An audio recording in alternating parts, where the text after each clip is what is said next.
வணக்கம் மக்களே, welcome to the ஃபென்டஸ் show. இன்னைக்கு சொல்லணும் பார்க்க போகிறது கவுண்ட் டவுன் அப்படின்ற ஒரு இங்கிலீஷ் வெப் சீரிஸோட ரிவ்யூ. இந்த சீரிஸ் பிரைமில் அவைலபிளாக இருக்குது. இந்த சீரிஸில் மொத்தமாக 13 எபிசோட்ஸ் இருக்குது. இப்போதைக்கு ஃபஸ்ட்டு 3 எபிசோட்ஸ் மட்டும் தான் ரிலீஸ் பண்ணியிருக்காங்க.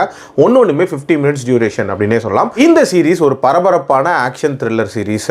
ஒரு பவர்ஃபுல்லான டாஸ்க் ஃபோர்ஸ் அவங்களுக்கு கொடுக்கப்படுற மிஷன் அப்படின்ற மாதிரியான தீமில் நகரக்கூடிய ஒரு சீரிஸ்.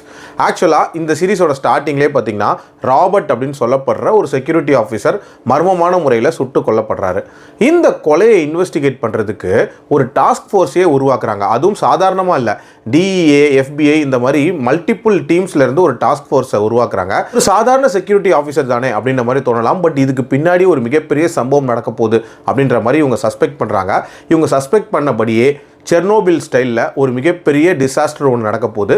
ஸோ அந்த டிசாஸ்டரை இந்த டீம் எப்படி ட்ராக் பண்ணுறாங்க, எப்படி தடுத்து நிறுத்த போகிறாங்க, அண்ட் இந்த கொலைக்கான காரணம் என்ன, அண்ட் இதுக்கான லிங்க்ஸ் என்ன அப்படின்ற மாதிரி நிறைய விஷயங்களை சொல்ல போகிற ஒரு சீரிஸ் தான் இந்த சீரிஸ். இந்த 3 எபிசோட்ஸை பொறுத்த வரைக்கும் எனக்கு இந்த சீரிஸில் பிடிச்ச விஷயம் அந்த டாஸ்க் ஃபோர்ஸ் ஃபார்ம் ஆன விதம் அப்படின்னே சொல்லலாம். அதுலேயும் அந்த டீம் மெம்பர்ஸோட இன்ட்ரடக்ஷன் அப்படின்றது ரொம்ப நீட்டாகவே கொடுத்துருப்பாங்க.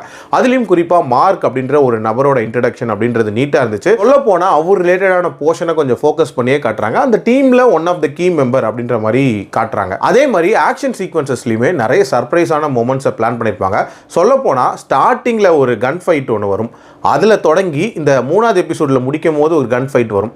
அது வரைக்குமே நிறைய சர்ப்ரைசஸ் அப்படின்றது இருக்க தான் செஞ்சிச்சு. அதே மாதிரி அந்த இன்வெஸ்டிகேஷன் அப்படின்றதுமே சின்ன சின்ன க்ளூஸை வச்சு எப்படி அந்த பெரிய விஷயத்தை இவங்க ட்ராக் பண்ணுறாங்க அப்படின்றதுமே ஓரளவுக்கு நீட்டாக இது வரைக்கும் காட்டியிருக்காங்க. ஸோ ஃபார் நல்ல என்டர்டெய்னிங்காக தான் போச்சு. பட் இருந்தாலும் அவுட் ஆஃப் த பாக்ஸ் அப்படின்ற மாதிரியான விஷயங்கள்லாம் பெருசாக எதுவுமே இதில் காட்டலை. ஸோ இதுக்கப்புறம் வரக்கூடிய எபிசோட்ஸில் அந்த மாதிரியான விஷயங்கள்லாம் நம்ம எதிர்பார்க்கலாம்.